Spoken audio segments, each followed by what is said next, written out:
Hello, welcome back to the channel. Thank you ಯಾರೆಲ್ಲ ನನ್ನ ಚಾನಲ್ನ ಸಬ್ಸ್ಕ್ರೈಬ್ ಮಾಡಿ ಸಪೋರ್ಟ್ ಮಾಡ್ತಿದ್ದೀರಾ. 8ನೇ ತಾರೀಕು ಮಾರ್ಚ್ ವುಮೆನ್ಸ್ ಡೇ ಸಹ ಇದೆ.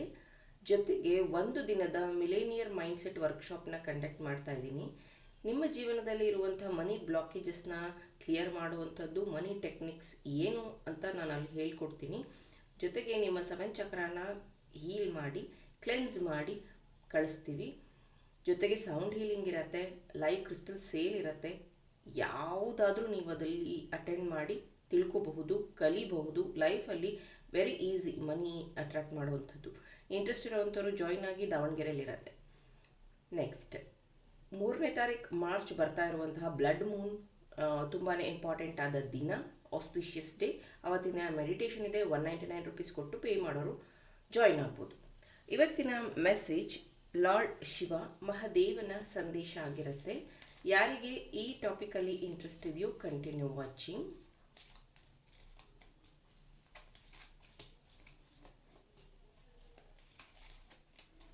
ಫಸ್ಟ್ ಮೆಸೇಜ್,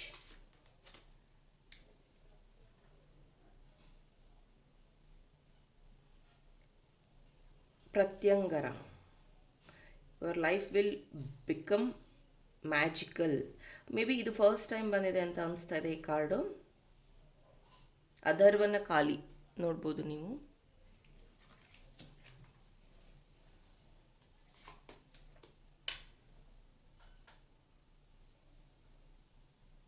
ಚೈತನ್ಯಮಯ ಖಾಲಿ, blessings of victory over enemies. Okay, very good. ಈಗಷ್ಟೇ ನಾನೊಂದು ದೇವಿ ಸಾಧನ ಮುಗಿಸ್ ಬಂದಿದ್ದೀನಿ. ಜಾಸ್ತಿ ದೇವಿ ಕಾರ್ಡ್ಸೇ ಬರ್ತದೆ. Chandrashekhara, blessings of god, luck. Okay,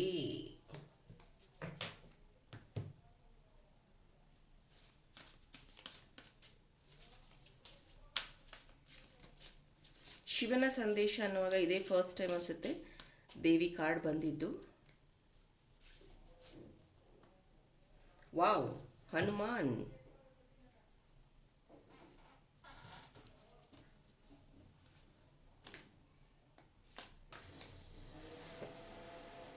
Santosh.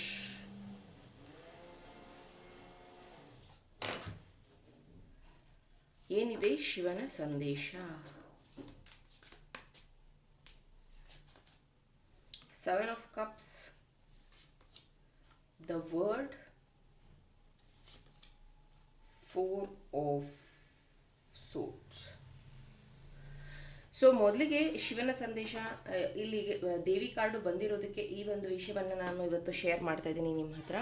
ನಿಮಗೆ ಗೊತ್ತಾ, ನಮ್ಮ ಎಂಟೈರ್ ಭಾರತವನ್ನು ಶಿವನ ವಂಶಸ್ಥರು ಅಥವಾ ಶಿವನ ಕುಟುಂಬ ಅಂತಲೇ ಹೇಳ್ಬೋದು. ಮಹಾದೇವನ ಕುಟುಂಬನೇ ಸಂಪೂರ್ಣವಾಗಿ ಒಂದು ಪ್ರೊಟೆಕ್ಷನ್ ರೀತಿ ನಮ್ಮನ್ನು ಕಾಪಾಡ್ತಿದ್ದಾರೆ. ಹೇಗೆ ಅಂತಂದರೆ, ನೀವು ನಾರ್ತ್ ಸೈಡ್ ಹೋದರೆ, ಅಂದರೆ ಮಧ್ಯಪ್ರದೇಶದಿಂದ ಮೇಲ್ಗಡೆ ಹೋದರೆ ಫುಲ್ಲು ಶಿವನ ದೇವಸ್ಥಾನಗಳು, ಅಂದರೆ ಮಹಾಕಾಳ ಮಂದಿರ ಆಗಿರಬಹುದು, ಕಾಳಭೈರೇಶ್ವರ ಆಗಿರಬಹುದು, ಜ್ಯೋತಿರ್ಲಿಂಗಗಳಾಗಿರ್ಬೋದು, ಈ ಕಡೆನೂ ಇದೆ. ಬಟ್ ಅಲ್ಲಿ ಶಿವನ ಒಂದು ಕಾಶಿ ಆಗಿರಬಹುದು, ಮತ್ತು ಕೈಲಾಶ ಆಗಿರಬಹುದು, ಕೇದಾರ್ನಾಥ್ ಆಗಿರಬಹುದು, ಈ ಥರ ಆ ಒಂದು ಭಾಗದಲ್ಲಿ ಶಿವನ ಒಂದು ದೇವಸ್ಥಾನಗಳು ಮತ್ತು ಆರಾಧಕರು ಇರೋದು. ಹಾಗೆ ನೀವು ವೆಸ್ಟ್ಗೆ ಹೋದರೆ ಗಣೇಶ, ಮುಂಬೈ ಇಲ್ಲೆಲ್ಲ ನೋಡಿದ್ರೆ ನೀವು ಗಣೇಶನ ದೇವಸ್ಥಾನಗಳು, ಗಣೇಶನ ಆರಾಧನೆ ನೀವು ನೋಡ್ಬೋದು. ಮುಂಬೈಯಲ್ಲಿ ಗಣೇಶ ಚತುರ್ಥಿಯನ್ನು ಎಷ್ಟು ವಿಜೃಂಭಣೆಯಿಂದ ಆಚರಣೆ ಮಾಡ್ತಾರೆ. ಸೊ ಆ ಕಡೆ ಎಲ್ಲ ಹೋದರೆ ನಿಮಗೆ ಗಣೇಶನ ಆರಾಧಕರು, ಗಣ ಆರಾಧ್ಯಕರು ಜಾಸ್ತಿ ಸಿಗ್ತಾರೆ. ಅದೇ ನೀವು ನಾರ್ತ್ ಸೈಡ್ ಹೋದರೆ ನಿಮಗೆ ಅಲ್ಲಿ ಕಾಳಿ ಆರಾಧಕರು, ಅಂದರೆ ನಿಮಗೆ ಕೋಲ್ಕತ್ತಾ ಸೈಡು ಅಲ್ಲೆಲ್ಲ ಹೋದರೆ ದುರ್ಗಾ ಮಾತಾ ಶಕ್ತಿಪೀಠಗಳು, ದೇವಿ ಆರಾಧಕರು ಸಿಗ್ತಾರೆ. ಅದೇ ನೀವು ಸೌತ್ಗೆ ಬಂದರೆ, ಅಂದರೆ ಇಲ್ಲಿ ಅಂದರೆ ತಮಿಳುನಾಡು, ಕೇರಳ ಈ ಕಡೆ ಎಲ್ಲ ಬಂದರೆ ಷಣ್ಮುಖ ನೀವು ನೋಡ್ಬೋದು. ಈ ಕಡೆ ಗಣೇಶ, ಈ ಕಡೆ ದೇವಿ ಅಂದರೆ ಪಾರ್ವತಿ, ಮೇಲ್ಗಡೆ ಶಿವ, ಮತ್ತು ಸೌತಲ್ಲಿ ಷಣ್ಮುಖ. ಸೊ ಈ ರೀತಿಯಾಗಿ ಈ ಫ್ಯಾಮಿಲಿ ನಮ್ಮನ್ನು ಕಾಪಾಡ್ತಾ ಇರುವಂಥದ್ದು. ಅದಕ್ಕೇ ನಾನು ವಾರ ಶಿವನ ಸಂದೇಶವನ್ನು ನಾನು ಮಾಡ್ತೀನಿ. ಆದರೆ ಕಂಪೇರ್ ಟು ಲವ್ ರೀಡಿಂಗಿಗೆ ನನಗೆ ಈ ಥರದ ಮೆಸೇಜಸ್ಸಲ್ಲಿ ವ್ಯೂಸ್ ಕಮ್ಮಿ ಬರುತ್ತೆ, ನೋಡೋ ಜನ ಕಮ್ಮಿ. ಬಟ್ ನೋ ವರೀಸ್, ನಾನು ನಂಬಿರುವಂತಹ ದೇವರಿಂದ ಬರ್ತಾ ಇರುವಂಥ ಸಂದೇಶವನ್ನು ನಾನು ನಿಮಗೆ ತಲುಪಿಸೋಕ್ಕೆ ಇಷ್ಟಪಡ್ತೀನಿ. ಯಾಕಂದರೆ ಎಂಟೈರ್ ಭಾರತವನ್ನೇ ಆವರಿಸಿರುವಂಥವ್ರು ಇವರು. ಹಾಗಾಗಿ ಎಲ್ಲೋ ಒಂದು ಕಡೆ ನಿಮ್ಗೆ ಹೆಲ್ಪ್ ಆಗ್ಬೋದು ಈ ಮೆಸೇಜಸ್ಸಿಂದ ಅಂತ ನಾನು ಈ ಒಂದು ರೀಡಿಂಗ್ನ ಮಾಡ್ತಾಯಿದ್ದೀನಿ. ಇದು ಎಷ್ಟು ಜನಕ್ಕೆ ಗೊತ್ತಿತ್ತು ಕಮೆಂಟಲ್ಲಿ ತಿಳಿಸಿ. ಇನ್ನು ಇವತ್ತಿನ ಮೆಸೇಜ್ ಏನು ಅಂತಂದರೆ, ನಿಮ್ಮ ಜೀವನದಲ್ಲಿ ಆಗ್ತಾ ಇರುವಂತಹ, ಇಲ್ಲೂ ನೋಡಿ ಕೈಲಾಶ್ ಪರ್ವತ ಇರುವಂಥದ್ದು. ಸೊ ನಿಮ್ಮ ಜೀವನದಲ್ಲಿ ಏನು ಈಗ ಇರುವಂಥ ಕಷ್ಟ ಇದೆಯೋ ಅದು ಮಂಜಿನ ಹಾಗೆ ಕರಗಿಸ್ತಾರೆ ದೇವರು. ನೀವು ಅನ್ಕೋಬೋದು, ನಾನು ಎಷ್ಟೊಂದು ದೇವಸ್ಥಾನಗಳಿಗೆ ಹೋಗಿದ್ದೀನಿ, ಎಷ್ಟೊಂದು ವ್ರತಗಳನ್ನು ಮಾಡಿದ್ದೀನಿ, ನಾನು ಎಷ್ಟೊಂದು ಪೂಜೆಗಳನ್ನು ಮಾಡಿದ್ದೀನಿ, ಆದರೂ ನನ್ನ ಕಷ್ಟ ಹೀಗೆ ಇದೆ, ನನಗೆ ಹಾಗಿದೆ ಅಂತ ನೀವು ಅನ್ಕೋತಿರ್ಬೋದು. ಬಟ್ ಈ ಒಂದು ಸಂದರ್ಭದಲ್ಲಿ ನಿಮಗೆ ಬೇಕಾದಂತಹ ಶಕ್ತಿ, ಸಾಮರ್ಥ್ಯ, ಸ್ಟ್ರೆಂತನ್ನು ಆಲ್ರೆಡಿ ದೇವ್ರು ನಿಮಗೆ ಕೊಟ್ಟಿದ್ದಾರೆ. ಇನ್ನು ಇನ್ನು 3 months ನೀವು ವೆಯ್ಟ್ ಮಾಡಬೇಕಾಗತ್ತೆ. ಇದು ಮಂಜಿನಾಗೆ ಕರಗಿ ಹೋಗುತ್ತೆ ಅನ್ನುವಂಥ message what I am getting. ಆಮೇಲೆ ಪ್ರತ್ಯಂಗ್ರಮ್, ಇದು ಆ್ಯಕ್ಚುಲಿ ಈ ದೇವಿ ಕಾಳಿದೇವಿ ಮಂದಿರ ಇರುವಂಥದ್ದು ಹಿಮಾಲಯದಲ್ಲಿ, ಕಾಶಿ ಹತ್ರನೇ ಬರುತ್ತೆ. ಇದೂ ಅಷ್ಟೇ ಒಂದು ಮಹಾಶಕ್ತಿ ಪೀಠನೇ. ಅಲ್ಲಿ ಬರೀ ಬೆಳಗ್ಗೆ 6 ಗಂಟೆಯಿಂದ 7 ಗಂಟೆ ಅಷ್ಟೇ ದರ್ಶನ ಸಿಗುತ್ತೆ. ಬೇರೆ ಟೈಮಲ್ಲಿ ದೇವಸ್ಥಾನ ಓಪನೂ ಇರೋದಿಲ್ಲ, ಪೂಜೆನೂ ನಡೆಯೋದಿಲ್ಲ. ಯಾಕಂದರೆ ಅಷ್ಟು ಪವರ್ಫುಲ್ಲು, ಅಷ್ಟು ದೇವಿ ಎನರ್ಜೀಸ್ ಇರುತ್ತಂತೆ. ಹಾಗಾಗಿ ರಾತ್ರಿ ಹೊತ್ತು ನೀವು ಅಂದರೆ ಅಲ್ಲಿ ಆ ಸರೌಂಡಿಂಗ್ ಓಡಾಡೋಕ್ಕೂ ಆಗಲ್ವಂತೆ. ಹಾಗಾಗಿ ಅದು ತುಂಬಾ ಪವರ್ಫುಲ್ ಆಗಿರುವಂತಹ ದೇವತೆ ಆಗಿರ್ತಾರೆ. ಅವರು ನಮ್ಮ ಇದನ್ನು ಕಾಯ್ತಾ ಇರುವಂಥದ್ದು, ಅಂದರೆ ದುಷ್ಟ ಶಕ್ತಿಗಳ ಸಂಹಾರ ಮಾಡೋದಕ್ಕೆ, ಅಂದರೆ ನಮ್ಮ ಇಂಡಿಯಾವನ್ನು ಟಾಪಲ್ಲಿ ಅಂದರೆ ಅಲ್ಲಿಂದ ಪ್ರೊಟೆಕ್ಟ್ ಮಾಡ್ತಿರೋದು ಅಂತ ಪ್ರತೀತಿ ಇದೆ. ಅದೇ ರೀತಿಯಾಗಿ ಪ್ರತ್ಯಂಗ್ನ ದೇವಿದು ನೀವು ನೋಡ್ಬೋದು, ದೇವಸ್ಥಾನ ಇದೆ, ಅಲ್ಲಿ ಮೆಣಸಿನ್ಕಾಯಿ ಇದು ಮಾಡ್ತಾರೆ. ಈ ಕಡೆಲ್ಲ ಇದೆ, ನೀವು ನೋಡ್ಬೋದು. ಹೊಸೂರು ರೋಡಲ್ಲೂ ಒಂದಿದೆ, ಮೈಸೂರು ಹತ್ರನೂ ಒಂದಿದೆ. ಸೊ ಇದು ಯಾಕೆ ಅಂತಂದರೆ, ನಿಮ್ಮ ಜೀವನದಲ್ಲಿ ಈಗ ಯಾರಿಂದ ನಿಮ್ಮ ಕಾಟ ಅನುಭವಿಸ್ತಾ ಇದ್ದೀರೋ, ಯಾರಿಂದ ನೀವು ದುಃಖ ಅನುಭವಿಸ್ತಾ ಇದ್ದೀರೋ, ಯಾರು ನಿಮ್ಮ ಜೀವನದಲ್ಲಿ ಬ್ಲಾಕೇಜನ್ನು ಸೃಷ್ಟಿ ಮಾಡಿದಾರೋ ಅವರ ಅಂತ್ಯ ಆಗ್ತಾಯಿದೆ. ಅಂತ್ಯ ಅಂದರೆ ಅವ್ರು ತೀರೋಗ್ಬಿಡ್ತಾರೆ, ಸತ್ತೋಗ್ಬಿಡ್ತಾರೆ ಅಂತಲ್ಲ, ನಿಮ್ಮ ಲೈಫಿಂದ ಅವ್ರು ದೂರ ಆಗ್ತಾರೆ. ಕೆಲವೊಂದು ಸತಿ ನಮ್ಮವರೇ ನಮಗೆ ಕಷ್ಟ ಕೊಡ್ತಿರ್ತಾರೆ, ನಿಮ್ಗೆ ಗೊತ್ತೇ ಇರೋದಿಲ್ಲ. ಇವ್ರು ನಮ್ಮವರು, ಅವ್ರು ನಮ್ಮವರು ಅಂತ ನೀವು ಬ್ಲೈಂಡಾಗಿ ಅವರನ್ನು ನಂಬಿರ್ತೀರ. ಸೊ ಆ ಥರ ಇರುವಂತಹ ವ್ಯಕ್ತಿಗಳು ನಿಮ್ಮಿಂದ ದೂರ ಆಗುವಂಥದ್ದು. ಬ್ಲೆಸ್ಸಿಂಗ್ಸ್ ಆಫ್ ವಿಕ್ಟ್ರಿ, ನಿಮ್ಮ ಜೀವನದಲ್ಲಿ ಈ 2 ಬ್ಲೆಸ್ಸಿಂಗ್ಸ್ ಬರ್ತಾ ಇದೆ. ಜಯ ಅನ್ನೋದು ನಿಮಗೆ ಸಿಗ್ತಾ ಇದೆ. Chandrashekhara, okay, blessings of good luck. ನಿಮಗೆ ಗೊತ್ತಾ ಚಂದ್ರಶೇಖರ ಅಂತ ಯಾಕೆ ಹೆಸರು ಬಂತು ಶಿವನಿಗೆ ಅಂತ? ಸೊ ಶಿವ ಪಾರ್ವತಿ ಮದುವೆ ಆಗಬೇಕಾದ್ರೆ, ಶಿವ ಪಾರ್ವತಿ ಮದುವೆ ಆಗಬೇಕಾದ್ರೆ ಬಾರಾತ್ ಅಂದರೆ ಶಿವನಿಗೆ ಮದುವೆ ಮನೆಗೆ ಬರಬೇಕಾಗಿತ್ತು, ಪಾರ್ವತಿಯವ್ರ ಮನೆಗೆ. ಆವಾಗ ಶಿವ ಹೇಳ್ತಾರೆ, ನನಗೆ ಮದುವೆ ಫಿಕ್ಸ್ ಆಗಿ ಮದುವೆ ಆಗ್ತಾಯಿದ್ದೀನಿ, ಸೊ ನನ್ನ ಜೊತೆಗೆ ಬನ್ನಿ ನೀವೆಲ್ಲ ಅಂದಾಗ ಅಘೋರಿಗಳು ಶಿವನ ಜೊತೆಗೆ ಬರ್ತಾರಂತೆ. ಸೊ ನಿನ್ನ ಮದುವೆ ಇದೆ, ನಾವು ನಿನಗೆ ರೆಡಿ ಮಾಡ್ತೀವಿ ಅಂತ ಹೇಳ್ಬಿಟ್ಟು ಅವರು ಅಘೋರಿಗಳು ಬೂದಿಯೆಲ್ಲ ಹಚ್ಚಿ ಶಿವನನ್ನು ಅಲಂಕಾರ ಮಾಡಿ, ಅವನಿಗೆ ಪ್ರಾಣಿ ಚರ್ಮದಿಂದ ಬಟ್ಟೆನ ಮಾಡಿ, ಇಲ್ಲಿ ಏನು ಕಾಣಿಸ್ತಿದೆ ನೋಡಿ ನಿಮಗೆ, ಸೊ ಈ ಥರ ಬಟ್ಟೆನ ಮಾಡಿ ಅಲಂಕಾರ ಮಾಡಿ ಕರ್ಕೊಂಡು ಬರ್ತಾರಂತೆ.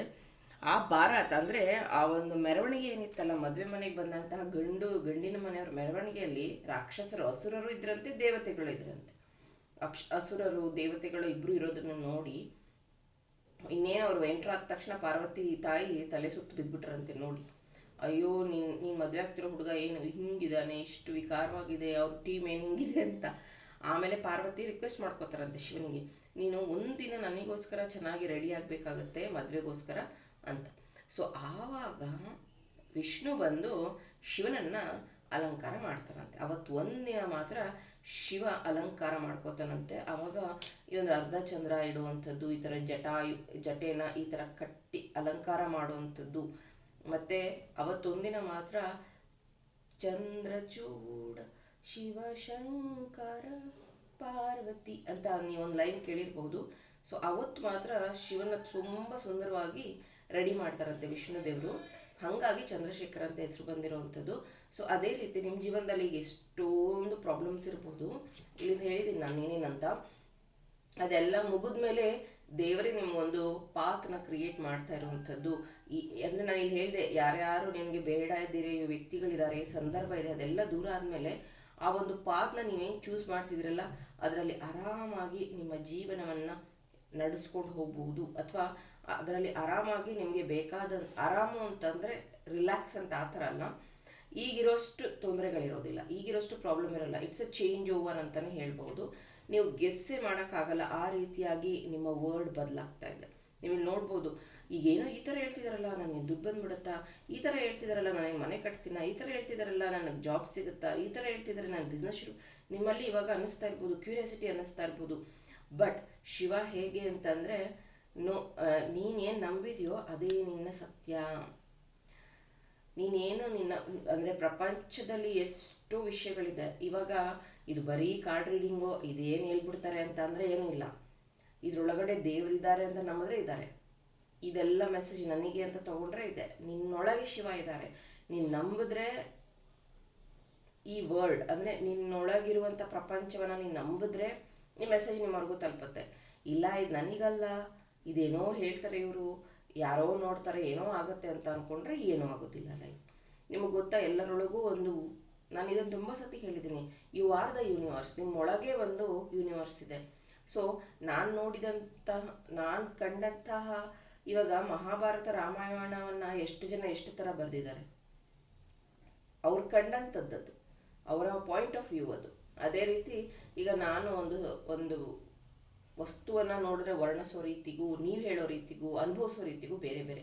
ಅದೇ ರೀತಿ ಈ ವರ್ಡ್ ಏನಿದೆಯಲ್ಲ, ಇದು ತುಂಬ ತುಂಬ ಚೆನ್ನಾಗಿದೆ. ಆದರೆ ನೀವು ನಿಮ್ಮ ಪ್ರಾಬ್ಲಮ್ಸ್, ನಿಮ್ಮ ಫೇಲ್ಯೂರ್ಸ್, ನಿಮ್ಮ ಬ್ಲಾಕೇಜಸ್ನ ಮಾತ್ರ ಕಾನ್ಸಂಟ್ರೇಷನ್ ಮಾಡ್ತಿದ್ದೀರಾ. ಇದು ಎಲ್ಲದನ್ನು ತೊರೆದು ನಿಮ್ಮ ವರ್ಡನ್ನು ದೇವರು ಹೇಗೆ ಸೃಷ್ಟಿ ಮಾಡ್ತಿದ್ದಾರಲ್ಲ ಅದನ್ನು ಕಾನ್ಸಂಟ್ರೇಷನ್ ಮಾಡಿ. ಅಂದರೆ ಚೇಂಜ್ ಓವರ್ ಆಗುವಂಥದ್ದು, ಚೇಂಜ್ ಅನ್ನುವಂಥದ್ದು ನಿಮ್ಮ ಜೀವನದಲ್ಲಿ ಬರ್ತಾ ಇದೆ. ಹನುಮಾನ್ ಕಾರ್ಡಲ್ಲಿ ಎಂಟ್ರ್ ಆಗ್ತಿದ್ದಂಗೆ ತುಂಬ ಖುಷಿ ಆಯಿತು. ಯಾಕಂದರೆ ಇದು ಫುಲ್ ಮೂನ್, ನ್ಯೂ ಮೂನ್, ಯಾಕಂದರೆ ಗ್ರಹಣ ಬರ್ತಾ ಇದೆ. ನೋಡ್ಬೋದು ಇಲ್ಲಿ ಬ್ಲ್ಯಾಕ್ ಕಲರ್ ಇದೆ. ಚಂದ್ರಗ್ರಹಣ ಸೂರ್ಯಗ್ರಹಣ ಒಟ್ಟಿಗೆ ಈಗ 15 ದಿನದ ಡಿಫ್ರೆನ್ಸಲ್ಲಿ ಬಂದಿದೆ ನಮಗೆ. ಸೊ ಇದರಲ್ಲಿ ಸಾಕಷ್ಟು ಬದಲಾವಣೆಗಳಾಗ್ತಿದೆ. ಇದೇ 3ನೇ ತಾರೀಕು ಮಾರ್ಚ್ 1 ಡೇ ಮೆಡಿಟೇಷನ್ ಇದೆ. 8 ಗಂಟೆಯಿಂದ 9 ಗಂಟೆ, 199 ರುಪೀಸ್ ಪ್ರೈಸ್ ಇದೆ. ಬೇಕಾದವರು ಜಾಯಿನ್ ಆಗಿ. ಹನುಮಾನ್ ಇಲ್ಲಿ ಏನು ಹೇಳ್ತಿದ್ದಾರೆ ಅಂದರೆ, ನಿಮ್ಮ ಜೀವನದಲ್ಲಿ ತೊಂದರೆಗಳು ಈಗಿರಬಹುದು, ಆದರೆ ಹನುಮಂತನ ಆಶೀರ್ವಾದದಿಂದ, ಹನುಮಾನ್ ಹೇಗೆ ಚಿರಂಜೀವಿ ಅಂದರೆ, ಈಗ ಕೆಲವ್ರು ಹೇಳ್ತಾರೆ ಗೊತ್ತಾ, ನಾನು ಏನು ಕರ್ಮ ಮಾಡಿದ್ದೀನೋ ಏನೋ ಅದಕ್ಕೆ ನಾನು ಈ ಥರ ಆಗ್ಬಿಟ್ಟಿದ್ದೀನಿ, ಅಯ್ಯೋ ಇದೆಲ್ಲ ನನ್ನ ಹಣೆ ಬರ ಅಂತ ನೀವೇನು ಅನ್ಕೋತಿರಲ್ಲ. ಹನುಮನ್ನ ನೀವು ಪ್ರಾರ್ಥನೆ ಮಾಡಿದ್ರೆ, ಹನುಮಂತನನ್ನು ನಂಬಿದ್ರೆ, ಹನುಮಾನ್ ಚಾಲಿಸ್ ಓದಿದ್ರೆ, ಎಂಥದ್ದನ್ನು ಹನುಮಂತ ನಿಮ್ಮ ಜೀವನದಿಂದ ದೂರ ಮಾಡಿಬಿಡ್ತಾನಂತೆ. ಅಂದರೆ ನಿನ್ಗೇನು ಬೇಡವೋ ಅದನ್ನು ಈಸಿಯಾಗಿ ಕಿತ್ತು ಹಾಕುವಂಥ ಶಕ್ತಿ ಹನುಮಂತನಿಗಿದೆ ಅಂತೆ. ಮತ್ತು ನಿನ್ನನ್ನು ಸ್ಟ್ರಾಂಗ್ ಮಾಡುವಂಥ ಶಕ್ತಿ ಹನುಮಂತನಿಗಿದೆ ಅಂತೆ. ಹನುಮಂತನನ್ನು ನಂಬಿದವರಿಗೆ ಸೋಲಿಲ್ಲ.